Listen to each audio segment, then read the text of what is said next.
The House Select Committee that's investigating the January 6th attack on the Capitol is set to hold what they say will be the final hearing tomorrow after postponing it during the Hurricane Ian. Committee members teased, quote, substantial footage and significant witness testimony, unquote, saying it would be more sweeping than past hearings, kind of wrapping things up, and will tell a story about a key element of the former President Donald Trump's plan to overturn the 2020 election results. We'll see. ABC News investigative reporter Catherine Faldo, she follows this very, very closely, joins us now, along with ABC News contributor and law professor at American University, Kim Whaley, who's been with us on this as well. Catherine, let me begin with you. Since the last hearing, Ginni Thomas, the wife of Supreme Court Justice Clarence Thomas, has testified behind closed doors. Is that part of what we're going to be hearing? How does she fit into this investigation?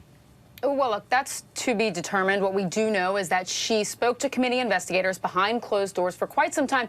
But, Terry, that deposition wasn't recorded on video like a lot of others have been, so we're unlikely to see any video of her. Now, we know that committee investigators could use quotes. That might come up. We talked to some members after her interview who said she still believes the election was stolen, that she talked about certain text messages that she had exchanged with former Chief of Staff Mark Meadows. Emails have also been revealed of Ginni Thomas communicating with state officials, for example, about overturning the election in that particular state. We could see more of that, but we also know that it's been about 2.5 months since the last hearing. Committee investigators have talked to a lot of former cabinet secretaries behind closed doors, including the former Treasury Secretary, former Secretary of State Mike Pompeo, Transportation Secretary Elaine Chao.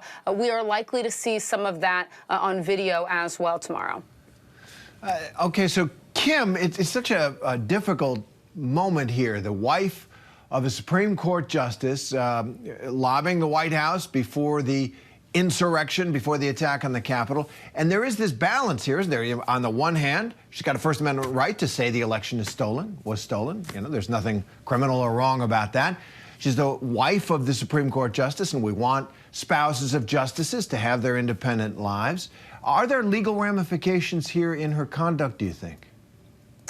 Well, publicly, what we know is there is multiple exchanges with officials in at least 2 states in which she encouraged alternative slates of electors, which would be illegal. We also know one federal judge in California involving an attorney-client privilege litigation has suggested that John Eastman and Donald Trump could have committed a crime of obstruction of an official proceeding relating to trying to take steps to overturn the election. So we don't have a full picture of Ginni Thomas, but I would say it's impossible to rule out that given her efforts to take the election from the voters, that she would be completely out of the woods. Now, that's a separate question. The sort of criminal implications there, of course, is a very separate question from the implications for her husband, who's a sitting Supreme Court justice. And we know in one critical case involving whether the January 6th committee should get official White House records from the National Archives, he was the sole dissenter.